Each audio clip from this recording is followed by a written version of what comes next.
Salut les Wargamers, c'est Yvi de French Wargame Studio, votre chaîne de rapport de bataille tuto et live peinture. Aujourd'hui je suis accompagné de Rayton pour un quick tip du dimanche, puisque tu nous as préparé un tuto sur comment faire du marbre.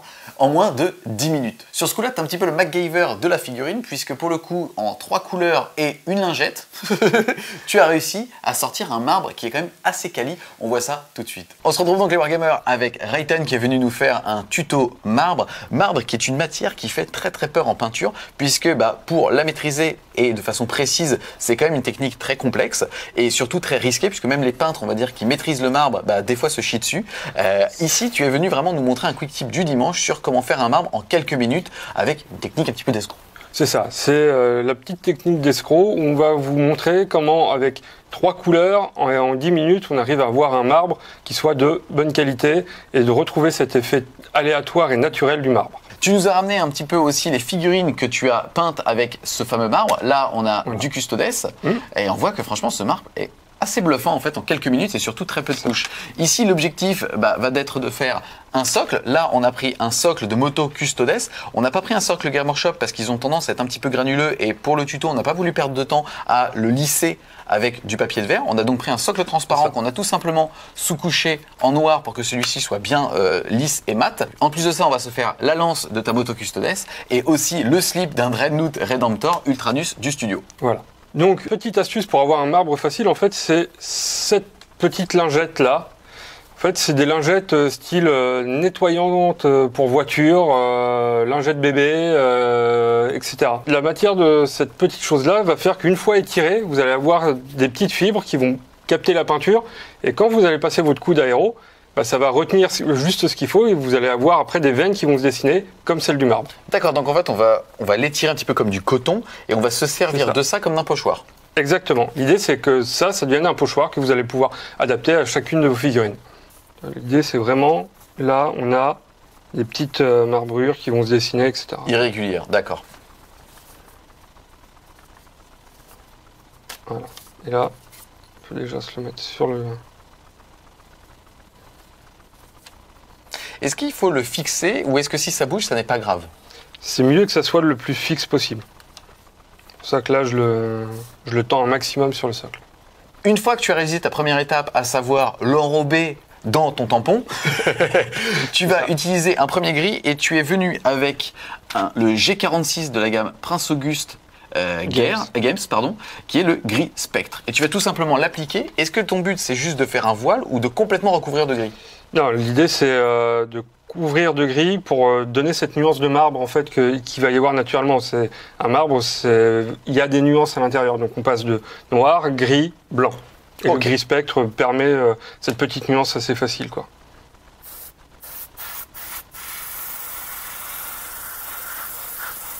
Donc ici tu vas le faire à l'aérographe. Finalement c'est une technique qu'on pourrait faire à la bombe. Je pense que oui, et puis c'est aussi les couleurs qu'on va avoir dispo sous la main, mais ça doit pouvoir se faire à la bombe. Pour les personnes en tout cas qui n'auraient pas d'aérographe. Oui. Donc là, tu as fait la deuxième étape, à savoir l'utilisation de la première couleur, donc le gris spectre, et tu as fait un voile plus ou moins homogène dessus. C'est ça. Et donc maintenant, on va passer à la deuxième étape. On va réenrober le socle et on va faire un deuxième voile dessus. On reprend. On retire un peu sur notre lingette. Hop.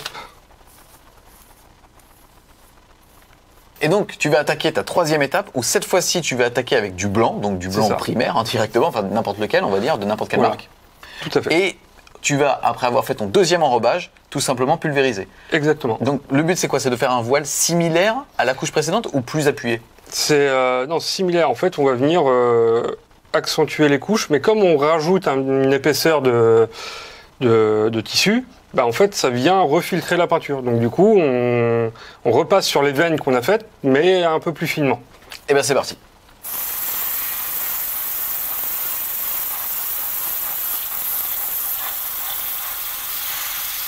Et donc, une fois que tu as fini cette étape, on déballe. On ouvre la surprise. C'est ça. Et ben vas-y. On va voir si ça a rendu. Et c'est là. Alors attention, ça accroche toujours un petit peu. Et non. Et donc là, comme vous pouvez le voir, on a un effet marbre relativement facile, même si l'effet réellement waouh va apparaître une fois qu'on l'aura verni avec du brillant. Là, déjà, vu qu'on est sur une surface assez large, on remarque que c'est un résultat assez linéaire, en fait, que les veines sont linéaires. Comment est-ce qu'on aurait pu contrer ce genre de résultat? Voilà, donc si on veut quelque chose de moins linéaire, suffit de croiser le tissu. En fait, là, on l'a pris toujours dans le même sens, puisque j'ai replié dans la même direction. Sinon, vous le prenez, vous croisez dans un sens, dans l'autre, et vous aurez quelque chose d'un peu plus quadrillé de manière différente. L'idée, là, c'est que le marbre, on peut avoir des tranches comme ça, hein, naturellement, donc ça passe bien. Donc là, il vient de préparer le premier pochoir pour le slip du Dreadnought Redemptor, et il est en train de faire aussi la lance du Custodes, et on se fait ça en accéléré.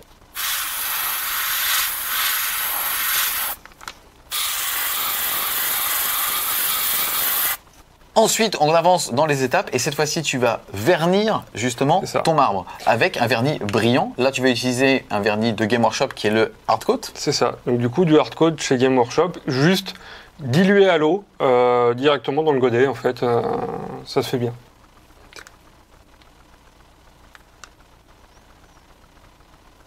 Et donc, tu fais ça au pinceau avec une couche homogène. Si jamais tu rajoutes un petit peu d'eau dans ton hardcoat, c'est aussi pour que ça soit plus permissif et qu'on voit moins les coups de pinceau. C'est ça. Le hardcoat tout seul, il est un petit peu trop épais. Donc l'idée, en fait, c'est en rajoutant de l'eau, il va venir se lisser tout seul. Après, on le laisse sécher gentiment. Et du coup, on a quelque chose de très lisse et qui va venir donner cette brillance assez naturelle au marbre. C'est assez intéressant parce qu'en fait, en gros, c'est comme quand tu appliques justement du vernis ou d'autres substances sur une figurine, même à l'aéro. En fait, en gros, tu vas voir que ça va venir lier tes couleurs. Là, on voit précisément où est-ce que tu en as mis ou pas et on sent que ça gagne en profondeur entre les différentes couches qu'on a mises. Ah oui, mais là, ça fait ressortir le noir, quoi. Avant, on avait quelque chose d'un peu terne. Là, on se retrouve avec quelque chose qui commence à claquer un peu, quoi. On a donc attendu que cette couche Hardcoat de Game Workshop sèche et on peut le voir, on a déjà gagné énormément en profondeur comme un liant, on va dire, sur l'ensemble des différentes couches qu'on a eues. Qu'est-ce que tu vas faire maintenant? Donc maintenant, il reste la dernière étape, c'est mettre un coup de vernis à l'aéro pour uniformiser un petit peu le tout et casser la surbrillance de le Hardcoat. Quel vernis tu utilises? Parce qu'il existe des vernis mat, satinés et brillants. Voilà, alors de manière générale, les vernis mat, parce que de toute façon, ils n'ont jamais un rendu réellement mat. Ils ont un rendu toujours satiné, les satinés un brillant et les brillants beaucoup trop brillants. Donc toujours sur un vernis mat. Et moi j'utilise du coup un vernis mat Prince Auguste. Voilà, celui-là. Donc pour information, il a été mis dans l'aéro et on rajoute toujours un petit peu de diluant avec son vernis parce que de base c'est déjà beaucoup trop épais et c'est surtout ça encrasse très vite votre aéro. Donc de toute façon, dès que vous l'avez utilisé, n'hésitez pas à tout de suite, par exemple, faire au moins un entonnoir d'eau ou autre pour être sûr que ça n'encrasse pas à terme votre aéro. Et une fois que la couche de vernis mat est posée, on se retrouve vraiment avec un effet marbre relativement bluffant, surtout quand on voit le temps que tu as passé à le faire. C'est vraiment étonnant. En fait, ce que je trouve assez frustrant, c'est que la différence entre la qualité que tu obtiens là versus la qualité que tu obtiens avec un marbre où tu t'appliques réellement n'est pas du tout rentable par rapport au temps que tu claques. Surtout qu'ici, tu l'as fait uniquement avec des teintes de gris différentes. On aurait très bien pu faire entre-temps des glacis avec du jaune, du vert, en fait, parce que le marbre est une matière vivante, pour, avec cette méthode-là, gagner aussi en réalisme. Ouais, ou même, je vais dire un truc, c'est rajouter des pigments métalliques. Alors, il faut en rajouter une micro-goutte, mais en fait, il y a toujours un aspect un peu métallique dans certains marbres ou dans certains granites ou autre chose. Et du coup, en rajoutant une micro-goutte de métallique, vous allez avoir juste le petit pigment qui reflète un endroit. Et ça va donner des choses vraiment sympas. Et du coup, oui, faites des glacis, testez des trucs. Parce que vous allez venir teinter le marbre, avoir des couleurs différentes. On sait qu'il existe des marbres bleus, verts, roses, voilà. Par rapport justement à ces autres marbres, on part toujours du noir et on va venir l'éclaircir avec la couleur la plus claire, donc en dernière étape. Bah, ça dépend si on veut un marbre clair ou un marbre foncé. Si on fait un marbre foncé, on va faire dans l'autre sens plutôt. Eh bien écoute, en tout cas, merci beaucoup Raikten d'être venu au studio pour nous montrer ce quick tip du dimanche. On espère clairement que vous avez aimé la vidéo, si c'est le cas. N'hésitez pas à mettre un gros fucking pouce bleu dessus, à la partager et surtout à vous abonner à la chaîne. Et nous on vous dit à plus les wargamers.